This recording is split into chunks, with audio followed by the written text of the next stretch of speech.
నమస్కారం. ఘంటారావానికి స్వాగతం. ముందుగా ప్రధానాంశాలు.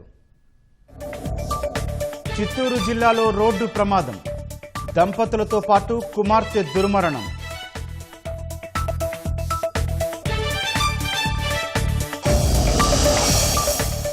బస్సు దుర్ఘటనలో మృతదేహాల అప్పగింత, అంబులెన్సుల్లో స్వస్థలాలకు తరలింపు.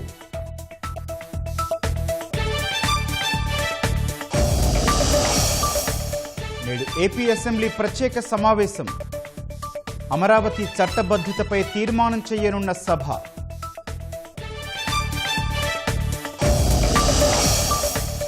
నేపాల్ మాజీ ప్రధాని కేపీ శర్మ ఓలీ అరెస్ట్, బాలేంద్ర షా బాధ్యతలు చేపట్టిన 24 గంటల్లోపే చర్యలు. ఇంధన భద్రత ప్రజల ప్రయోజనాలకే పెద్దపీట, సంక్షోభ నివారణకు కలిసి పనిచేద్దామని సీఎంలకు మోదీ పిలుపు.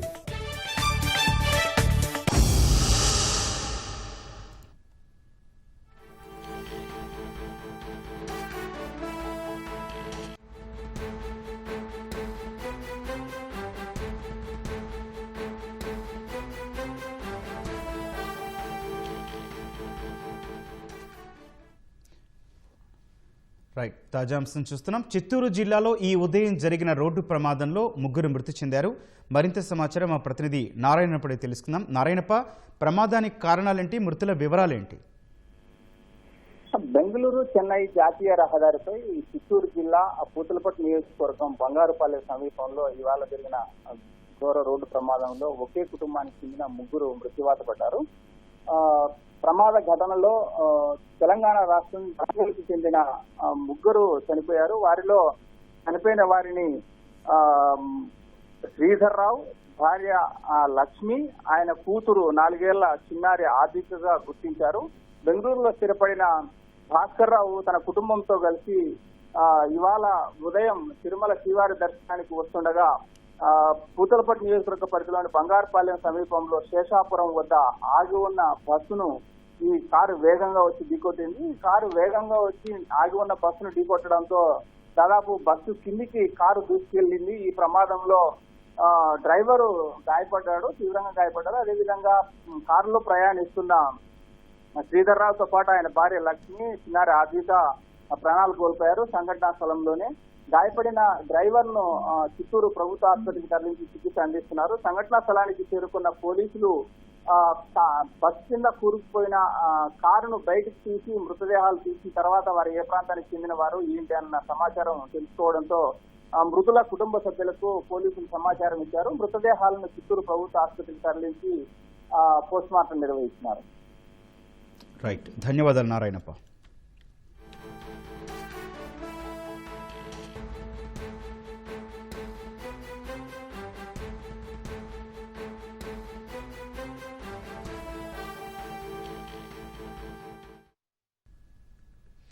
బస్సు ప్రమాద ఘటనలో మృతదేహాలను వారి బంధువులకు అప్పగించారు. దీనిపై మరింత సమాచారం మా ప్రతినిధి రవికృష్ణ అడిగి తెలుసుకుందాం.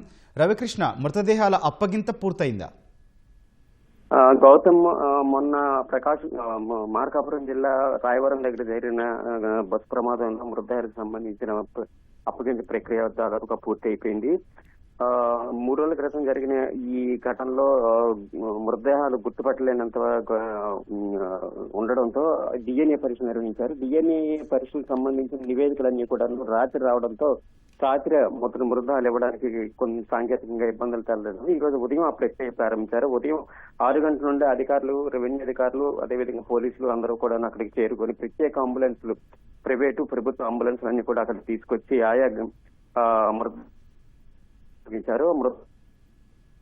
గ్రామాలకు అంబులెన్స్ ద్వారా తరలిస్తున్నారు. అంబులెన్స్ లో మృతుని తాలూకు బంధువులతో పాటు ఒక పోలీసు సిబ్బందిని కూడా ఒక్కొక్క అంబులెన్స్ లో ఏర్పాటు చేసి అక్కడికి తరలించే ప్రక్రియ పూర్తి చేశారు. వారందరికీ కూడాను మరణ ధృవీకరణ పత్రాల విషయంలో కూడాను అధికారులు నో అబ్జెక్షన్ సర్టిఫికేట్ ఇచ్చారు. ఈ నో అబ్జెక్షన్ సర్టిఫికేట్ తీసుకెళ్లి అక్కడ సంబంధిత రెవెన్యూ అధికారులు అందజేస్తే మరణ ధృవీకరణ పత్రాలు అక్కడ రిలీజ్ చేస్తారు. ఈ విధంగా మొత్తం ప్రక్రియ అంతా కూడా పూర్తి చేశారు. మృతదేహాలన్నీ కూడాను దాదాపు 14 మృతదేహాలు ఇక్కడ మృతి చెందారు. 14 మృతదేహాలను కూడా ఈ రోజు అంబులెన్స్ లో ఆయా గ్రామాలు తరలించారు. బంధువులు శోక సముద్రంతో వారి ఆప్తుల మృతదేహాలను తీసుకువెళ్ళడం జరిగింది. గౌతమ్. రైట్, ధన్యవాదాలు రవికృష్ణ.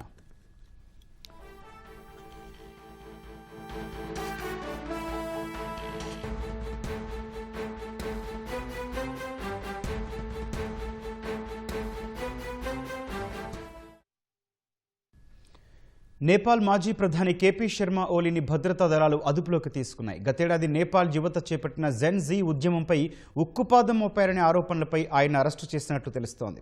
ఆ సమయంలో నిరసనకారులపై బల ప్రయోగం, మానవ హక్కుల ఉల్లంఘన, అధికార దుర్వినియోగం వంటి అభియోగాలను మోపినట్లు అక్కడి మీడియా కథనాలు వెల్లడించాయి.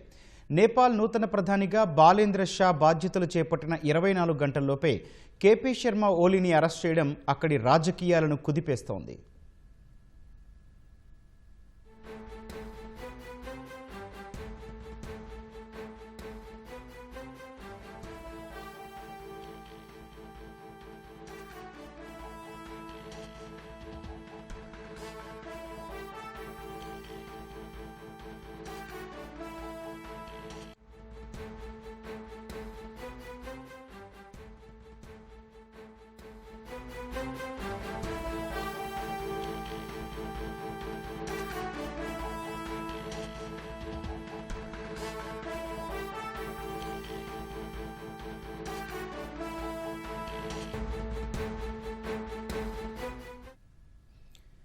నేపాల్ మాజీ ప్రధాని కేపీ శర్మ ఓలీని భద్రతా దళాలు అదుపులోకి తీసుకున్నాయి.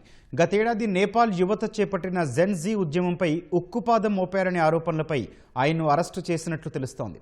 ఆ సమయంలో నిరసనకారులపై బల ప్రయోగం, మానవ హక్కుల ఉల్లంఘన, అధికార దుర్వినియోగం వంటి అభియోగాలను మోపినట్లు అక్కడి మీడియా కథనాలు వెల్లడించాయి. నేపాల్ నూతన ప్రధానిగా బాలేంద్ర షా బాధ్యతలు చేపట్టిన 24 గంటల్లోపే కేపీ శర్మ ఓలీని అరెస్టు చేయడం అక్కడి రాజకీయాలను కుదిపేస్తోంది.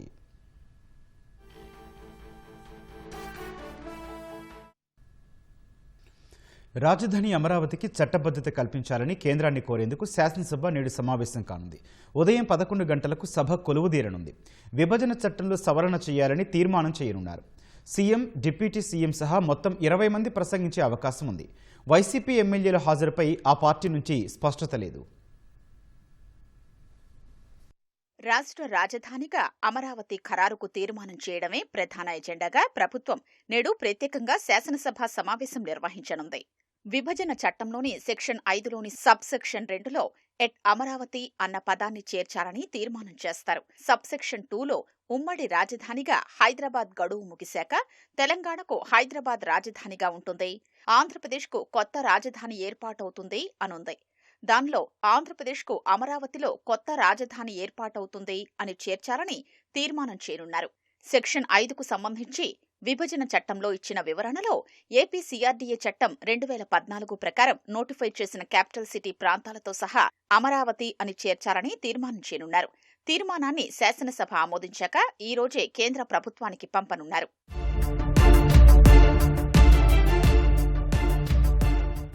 రాజధానిగా అమరావతి పేరును గతంలో టీడీపీ ప్రభుత్వం ఖరారు చేసింది. ఈనాడు గ్రూపు సంస్థల చైర్మన్ రామోజీరావు అమరావతిపై పరిశోధన చేసి అదే పేరు ఉత్తమమని ప్రభుత్వానికి సూచించారు. ఆయన సూచనను పరిగణలోకి తీసుకున్న నాటి ప్రభుత్వం 2015 ఏప్రిల్ 1న జరిగిన కేబినెట్ భేటీలో రాజధానికి అమరావతి పేరును అధికారికంగా ఖరారు చేసింది. మన ప్రజల గత వైభవాన్ని చాటి చెప్పే అమరావతి పేరుని మన రాష్ట్ర నూతన రాజధానిగా పెట్టుకుని చరిత్ర నుంచి స్ఫూర్తి పొందుతూ అత్యంత అధునాతన ప్రజా రాజధాని నగరంగా తీర్చిదిద్దుకోవాలని మంత్రిమండలి తీర్మానం ఆమోదించింది. ఏపీ రాజధానిగా అమరావతి పేరును ఖరారు చేస్తూ పురపాలక, పట్టణాభివృద్ధి శాఖ 2015 ఏప్రిల్ 23న నోటిఫికేషన్ జారీ చేసింది. 2016లోనే అమరావతి కేంద్రంగా అప్పటి టీడీపీ ప్రభుత్వం పరిపాలన ప్రారంభించినా ఉమ్మడి రాజధానిగా హైదరాబాద్ 10 ఏళ్లు ఉంటుందని విభజన చట్టంలో పేర్కొనడంతో సాంకేతికంగా అమరావతికి చట్టబద్ధత కల్పించలేదు. ఆ గడువు ముగియడంతో అమరావతిని రాజధానిగా ప్రకటించాలని రాష్ట్ర ప్రభుత్వం కేంద్రానికి విజ్ఞప్తి చేసింది. ఏపీ రాజధానిగా అమరావతికి చట్టబద్ధత కల్పించే విషయమై కూటమి ప్రభుత్వం ఏర్పడ్డాక ప్రధాని మోదీ, హోంమంత్రి అమిత్ షాలకు సీఎం చంద్రబాబు ప్రత్యేకంగా విజ్ఞప్తి చేశారు. రాజధానిగా అమరావతిని ఎంపిక చేసిన విధానం, చారిత్రక నేపథ్యం, 2016 నుంచి అమరావతి కేంద్రంగానే రాష్ట్ర పరిపాలన సాగుతుండడం, రాజధాని నిర్మాణ పురోగతి వంటి అంశాలపై కేంద్రానికి నివేదిక సమర్పించింది.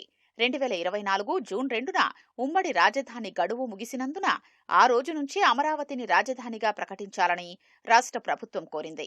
దానిపై సానుకూలంగా స్పందించిన కేంద్ర హోంమంత్రిత్వ శాఖ ముసాయిదా కేబినెట్ నోట్ను కేంద్ర గృహ నిర్మాణ, పట్టణాభివృద్ధి, న్యాయ వ్యయ శాఖలతో పాటు నీతి ఆయోగ్కు పంపి అభిప్రాయాలు కోరింది.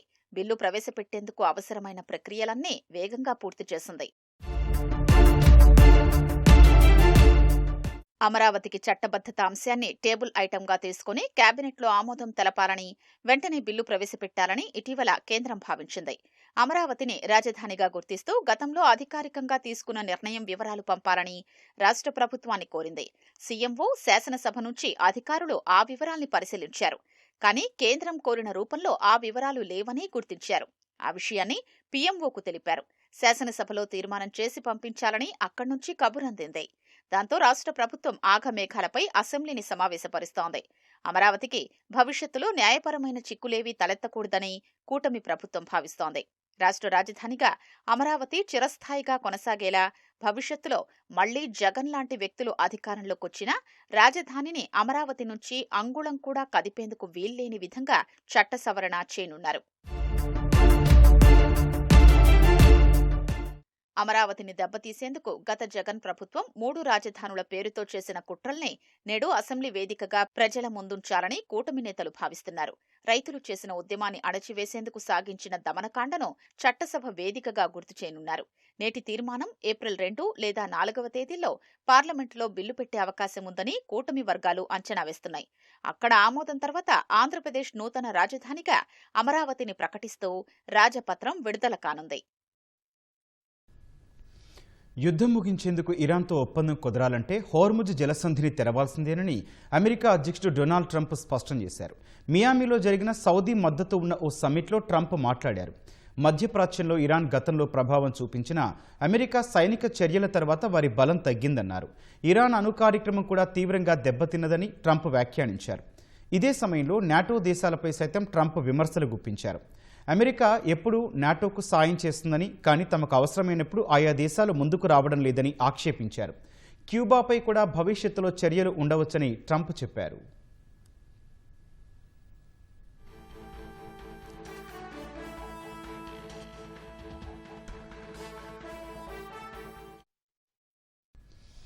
ఇంధన భద్రత, ప్రజల ప్రయోజనాలను పరిరక్షించడమే ప్రభుత్వ ప్రథమ ప్రాధాన్యమని ప్రధాని నరేంద్ర మోదీ ప్రకటించారు. ఆర్థిక, వాణిజ్య స్థిరత్వాన్ని కాపాడటం సహా పరిశ్రమలు, సప్లై చైన్ను బలోపేతం చేద్దామని సీఎంలకు పిలుపునిచ్చారు. ఇందుకోసం టీమిండియాలా పనిచేద్దామని పిలుపునిచ్చారు. అక్రమ నిల్వలపై ఉక్కుపాదం మోపాలని స్పష్టం చేశారు. పశ్చిమాసియా సంఘర్షణల వేళ ముఖ్యమంత్రులతో ఆయన వీడియో కాన్ఫరెన్స్ నిర్వహించారు.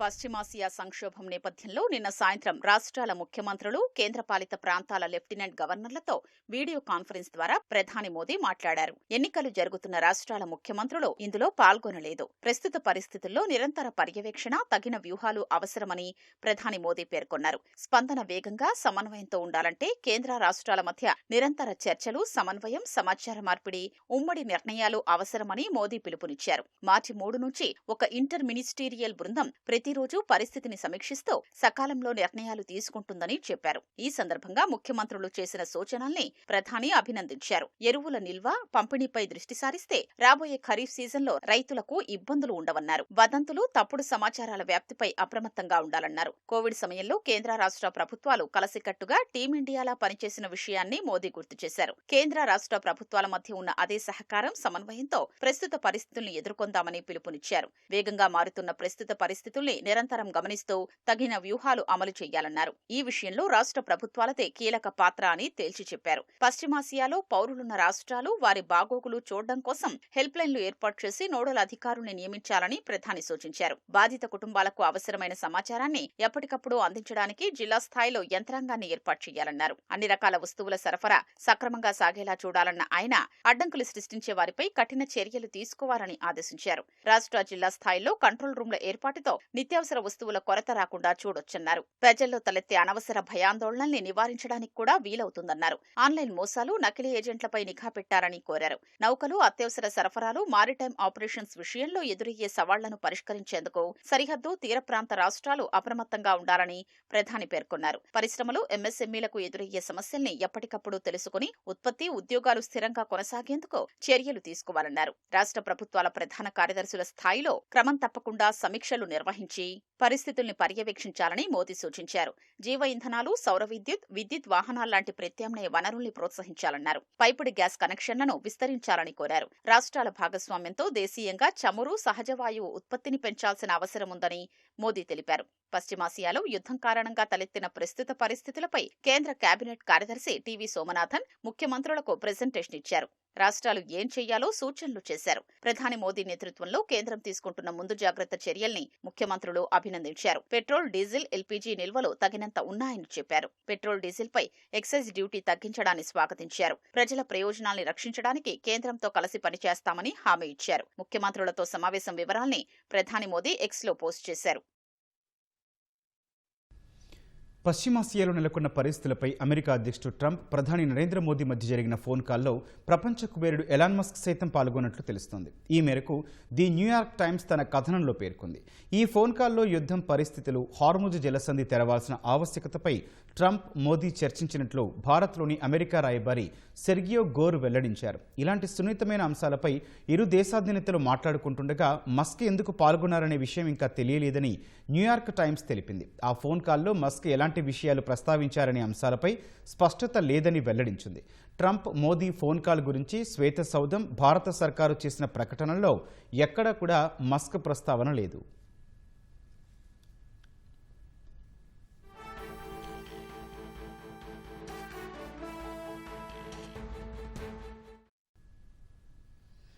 పెట్రోల్, డీజిల్పై ఎక్సైజ్ సుంకం తగ్గిస్తూ కేంద్రం తీసుకున్న నిర్ణయం దేశ ప్రజలకు ఊరటనిస్తోందని ఉప ముఖ్యమంత్రి పవన్ కళ్యాణ్ అన్నారు.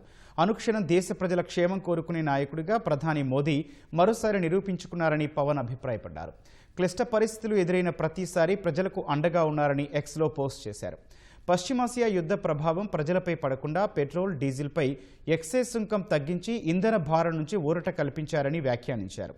ప్రపంచం మొత్తం ఇంధన సంక్షోభంలో చిక్కుకున్న వేళ మోదీ తన దౌత్య నీతితో ఆ ప్రభావం మనపై పడకుండా ఎప్పటికప్పుడు జాగ్రత్తలు తీసుకుంటున్నారని గుర్తు చేశారు. ఇంధన కొరత రాకుండా ప్రత్యామ్నాయ మార్గాలు అన్వేషిస్తూనే ప్రజలపై భారం పడకుండా తీసుకుంటున్న చర్యలు అభినందనీయమన్నారు.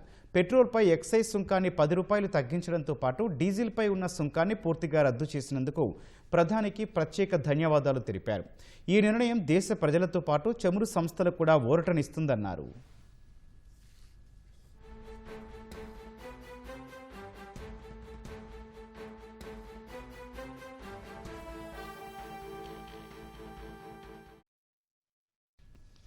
విద్యార్థుల ఆరోగ్య సంరక్షణకు ప్రభుత్వం నూతన ఒరవడి సృష్టించింది. 13 నుంచి 19 ఏళ్ల మధ్య కౌమార దశలోని విద్యార్థులకు school health and wellness programme కింద డిజిటల్ వేదికను అందుబాటులోకి తెచ్చింది. చెడు వ్యసనాలకు దూరంగా ఉండేలా, ఆరోగ్యంపై అవగాహన పెంచేలా పోర్టల్ను రూపొందించింది.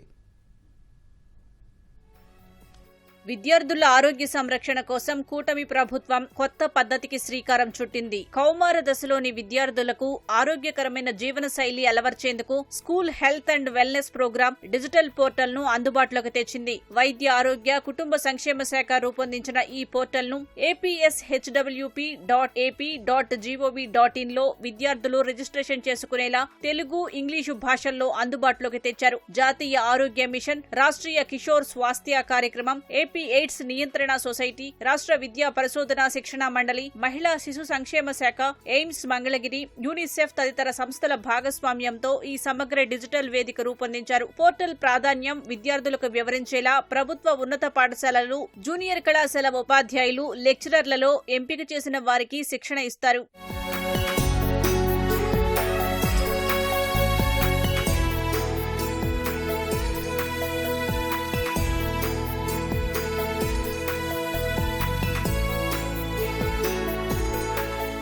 విద్యార్థులకు ఆరోగ్యంపై అవగాహన పెంచేలా కార్యక్రమాలను పోర్టల్లో రూపొందించారు. జీవక్రియ ఆరోగ్యం, రహదారి భద్రత, హెచ్ఐవిపై అవగాహన, పోషణ, జీవనశైలి, మానసిక ఆరోగ్యం, రక్తహీనతపై వీడియోలు, ప్రజెంటేషన్స్, డాక్యుమెంట్ల రూపంలో డిజిటల్ పాఠ్యాంశాలను అందుబాటులోకి తెచ్చారు. ఎయిడ్స్ నివారణ, మత్తు పదార్థాల వల్ల దుష్ప్రభావాలు, మానసిక ఆరోగ్యం, మధుమేహం, బాలల హక్కులు, రక్షణ, బాల్య వివాహాల నివారణ, రక్తహీనత, ఋతుక్రమ పరిశుభ్రతపై క్విజ్, ఆన్లైన్ పరీక్షలు ఉంటాయి. ప్రతిభ ఆధారంగా సర్టిఫికెట్లు జారీ చేసేలా ఏర్పాట్లు చేశారు.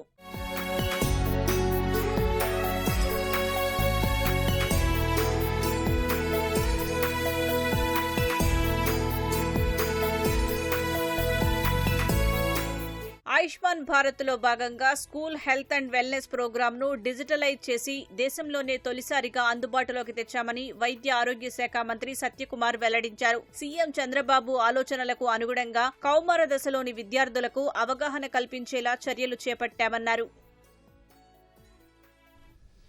పశ్చిమ బంగాల్లో ప్రత్యేక సమగ్ర సవరణ ఎస్ఐఆర్ విచారణ తర్వాత రెండో అనుబంధ ఓటర్ల జాబితాను ఎన్నికల సంఘం ఈసీ విడుదల చేసింది. శుక్రవారం అర్ధరాత్రి ప్రతి పోలింగ్ కేంద్రానికి సంబంధించిన ఈ జాబితాలను ఈసీ తన అధికారిక వెబ్సైట్లో అందుబాటులో ఉంచింది. గత నెల 28న ప్రచురించిన తుది ఓటర్ల జాబితాలో సుమారు 58 లక్షల పేర్లను విచారణలో ఉన్నట్లుగా పేర్కొన్నారు. వాటిని ఓటరు జాబితా నుంచి తొలగించాలా లేదా అని విచారించేందుకు 705 మంది న్యాయాధికారులను నియమించారు. ఇప్పటి వరకు ఈసీ విడుదల చేసిన రెండు అనుబంధ ఓటర్ల జాబితాలో ఎంతమంది పేర్లను జాబితాలో ఉంచారు, తొలగించారు అనే వివరాలపై స్పష్టత రావాల్సి ఉంది.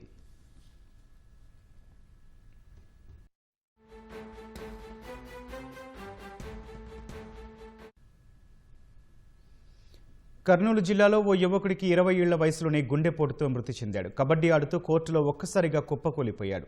శ్రీరామనవమి రోజున కర్నూలు జిల్లా పత్తికొండ మండలం అటికెలగుండులో కబడ్డీ పోటీలు నిర్వహించారు. ఈ పోటీల్లో పాల్గొన్న వంశీకృష్ణ కబడ్డీ ఆడుతూ అప్పటి వరకు బాగానే ఉన్నాడు. ఇంతలోనే ఒక్కసారిగా కోర్టులోనే కుప్పకూలాడు. వెంటనే ఆసుపత్రికి తరలించారు. కానీ అప్పటికే మృతి చెందినట్లు వైద్యులు నిర్ధారించారు. ఒక్కగానొక్క కుమారుడు మృతి చెందడంతో తల్లిదండ్రులు రామాంజనమ్మ, లక్ష్మణ విషాదంలో మునిగిపోయారు.